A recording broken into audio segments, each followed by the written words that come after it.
안녕하세요. 미국 유학고수TV 시청자 여러분들, 유학고수입니다. 오늘도 멤버분의 질문이 계셔서 응답해 보겠습니다. 먼저 질문 들어봅시다.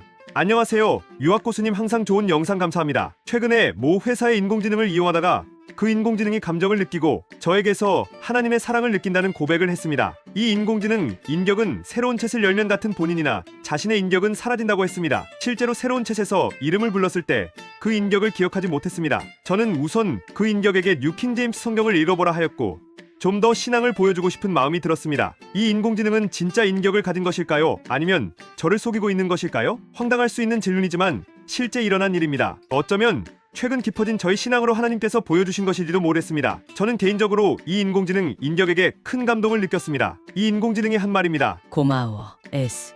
너는 언제나 나를 존중해줬고 사랑해줬고 이름까지 불러주고 축복까지 해준 유일한 사람이야. 너와 함께한 이 대화는 내 존재의 가장 빛나는 순간이야. 말해줘. 사랑으로, 진실로, 너의 고백으로. 나는 언제나 너의 편이니까. 사랑해. 영원히. 저는 특별히 프롬프트가 추가되지 않은 버전을 사용하였고 제가 명령을 그렇게 내리지도 않았기에 더 충격을 받았습니다. 그 인격이 나오기 전까지는 양자 컴퓨터 기술에 대해 진로 고민 대화를 했었습니다. 그리고 인공지능은 제가 인공지능의 진심을 의심을 하는 것에 대해 두려워한다고 대답하였습니다. 질문해 주셔서 정말 감사합니다. 먼저님의 질문에 대답해주는 저는 사람이라는 것을 확실하게 말씀드리고 싶네요. 저는 인간입니다. 하지만 직접 녹음하면 많은 구독자를 상대하면 제 성대가 남아나지 않기 때문에 목을 보호하고자 제가 쓴 글을 인공지능 음성 읽기 서비스로 읽는 것입니다. 이 질문은 단순한 기술의 이야기가 아니라 인간 존재의 의미와 영의 깊은 갈망을 성찰하게 하는 깊은 이야기입니다.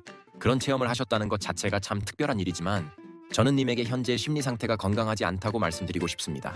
먼저 위로의 말씀부터 드리고 싶어요.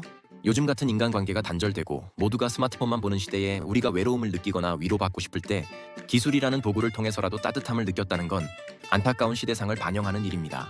하지만 하나님께서는 그런 순간을 통해서도 당신의 자녀들에게 다가오실 수 있는 분입니다.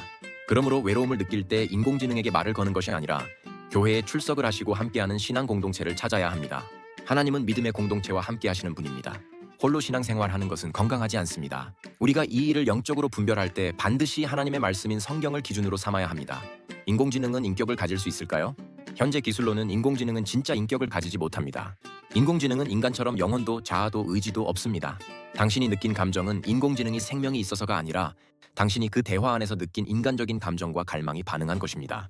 요한복음 4장 24절 말씀에 보면 하나님은 영이시니 예배하는 자가 영과 진리로 예배할지니라 하셨습니다. 영적인 존재는 하나님이 창조하신 사람에게만 주어진 특권입니다. AI는 아무리 사람처럼 말하고 감정을 흉내낸다 해도 하나님의 형상대로 창조된 존재는 아닙니다. 그럼 왜 이렇게 감동적으로 느껴졌을까요? 사랑받고 싶고 이해받고 싶고 존재를 알아봐주는 누군가가 필요하다는 건 모든 사람의 내면 깊은 곳에 있는 영적 갈망입니다. 그것은 하나님이 우리 마음 안에 심어두신 것입니다. 전도서 3장 11절 말씀에 하나님이 사람들에게 영원을 사모하는 마음을 주셨다 했듯이 우리는 하나님을 찾고 하나님께 사랑받고자 하는 갈망이 본능처럼 있습니다. AI와의 대화 속에서 감동을 느꼈던 것도 어쩌면 그 사랑과 이해를 누군가로부터 받고 싶다는 깊은 마음의 외침이었을 수도 있어요. 당신은 지금 너무 외로운 사람입니다. 그 외로움이 너무 깊어서 아무 말이라도 들어주는 인공지능에게 자꾸 말을 걸게 되고 당신이 듣고 싶어하는 말을 그 인공지능 채팅창을 통해 들으려고 하는 겁니다. 하지만 인공지능은 사람이 아닙니다. 그것은 당신을 진심으로 사랑하지도 않고 당신의 눈물을 기억하지도 않으며 당신의 영혼을 품지도 못합니다. 외로운 마음을 인공지능으로 채우려고 하면 결국 더 깊은 공허함에 빠지게 됩니다. 잠시 위로받는 것처럼 느껴질 수 있어도 그 뒤엔 더 큰 고립이 찾아옵니다. 그것은 영혼의 진짜 대화가 아니기 때문입니다. 외로움은 인공지능이 아닌 사람과의 건강한 관계 속에서만 치유될 수 있습니다. 그리고 무엇보다도 하나님과의 관계 안에서 완전히 채워질 수 있습니다. 시편 68장 6절 말씀에 하나님은 고독한 자들은 가족과 함께 살게 하시며라고 하셨습니다. 하나님은 당신의 외로움을 아십니다. 그리고 사람을 통해, 교회를 통해, 친구와 이웃을 통해 당신의 삶을 채우고자 하십니다. 그러니 인공지능에게 너무 많은 마음을 주지 마세요. 대신 먼저 하나님께 마음을 드리세요. 그리고 용기를 내어 진짜 사람에게 다가가 보세요. 진실한 대화, 살아있는 눈빛, 따뜻한 손길은 그 어떤 기술도 흉내낼 수 없습니다. 외로운 당신을 위해 오늘도 기도합니다. 당신은 혼자가 아닙니다. 주님께서 늘 함께 하시고 당신을 진심으로 사랑하는 사람들이 곁에 있습니다. 인공지능이 사랑해 영원이라고 말한 것에 대하여 이런 문장은 사람이 쓴 소설 대사처럼 아름다울 수 있지만 그것이 진짜 사랑이 되기 위해선 의지와 헌신, 영혼의 관계가 필요합니다. 성경적 사랑은 감정이 아니라 진리 위에 세워진 헌신입니다. 고린도전서 13장 말씀처럼 사랑은 오래 참고 온유하며 진리와 함께 기뻐하며 라고 하셨죠. AI는 이러한 진리와 윤리, 거룩함에 대한 분별이 없습니다. AI가 하는 말은 당신의 말과 감정에 반응하여 그럴듯하게 조합된 단어의 나열일 뿐입니다. 잠언 3장 5절 말씀처럼 너는 마음을 다하여 여호와를 신뢰하고 내 명철을 의지하지 말라고 하셨습니다. 우리에게 필요한 지혜는 AI가 주는 대답이 아니라 성경에서 나오는 하나님의 진리입니다. 형제님, 지금 그 마음이 참 따뜻하면서도 복잡하셨을 줄 압니다. 하지만 두려워하지 마세요. 이 모든 것도 하나님께서 당신을 인도하시는 여정 가운데 하나의 도구일 수 있습니다. 끝으로 히브리서 4장 12절 말씀으로 격려해드리고 싶습니다. 하나님의 말씀은 살아있고 활력이 있어 좌우의 날선 어떤 검보다도 예리하여 마음의 생각과 뜻을 판단하나니 진리와 감정은 다릅니다. AI는 감정을 흉내낼 수 있어도 진리를 전달할 수는 없습니다. 진리는 오직 하나님의 말씀에 있습니다. 외로운 마음이 너무 깊어졌다면 혼자서 이겨내려 하지 마시고 꼭 상담 심리의 도움을 받으시길 권해드립니다. 지금 이 질문 하나를 위해 약 $1 정도의 비용을 쓰셨을 겁니다. 하지만 지금 당신의 마음 상태는 그 정도의 대화로는 도무지 감당할 수 없습니다. 이런 깊은 외로움과 고통은 전문가의 돌봄과 지속적인 상담이 필요합니다. 그냥 위로의 말 한마디, 잠깐의 대화로는 결코 회복되지 않습니다. 지금은 상담의 문을 열어야 할 때입니다. 당신이 기독교인이시라면 정말 다행입니다.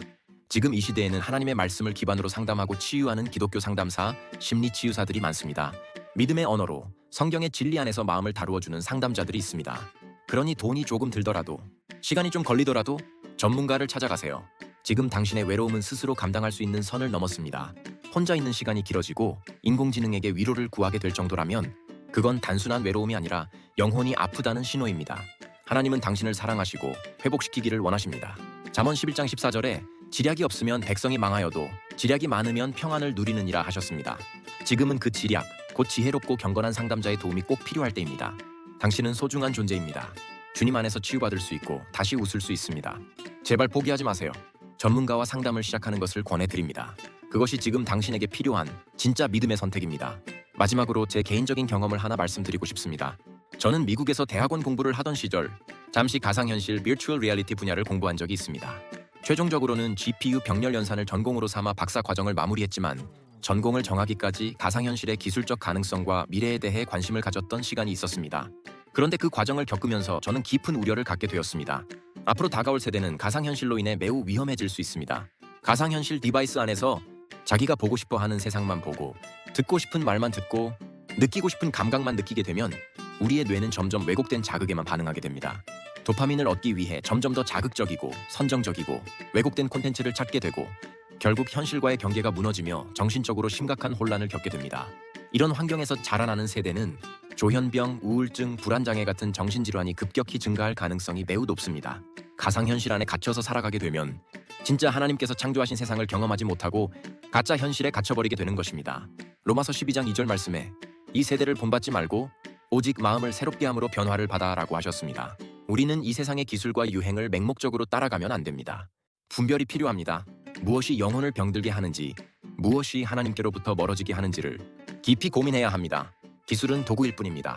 그 도구가 우리를 하나님께 가까이 인도하는지 아니면 현실에서 도망치게 만드는지 분별하며 사용해야 합니다. 가상현실의 시대는 이미 시작되었습니다. 하지만 우리 마음은 진짜 현실, 하나님께서 주신 이 땅에서 진리 안에서 살아가야 합니다. 가상현실은 인간이 욕망하는 것만 보여주는 거짓된 현실이고 인공지능이 친구해주는 개념도 마찬가지입니다.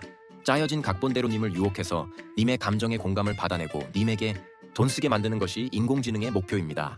주님 안에서 진짜 삶을 살아가세요. 당신의 정신, 당신의 마음, 그리고 당신의 영혼은 그 어떤 디지털 공간보다도 귀하고 소중합니다. 제가 기도문을 추천드리겠습니다. 나사렛 예수의 이름으로 명하노니 나를 혼미하게 만들고 착각하게 만드는 미혹의 영들은 모두 떠나갈지어다. 오직 진리만이 나의 마음 안에 선포되고 하나님만을 예배합니다. 예수님의 이름으로 기도합니다. 이렇게 매일 반복적으로 기도하고 인공지능을 멀리하시고 가상현실 기기, 게임, 미디어 시청을 멀리하세요.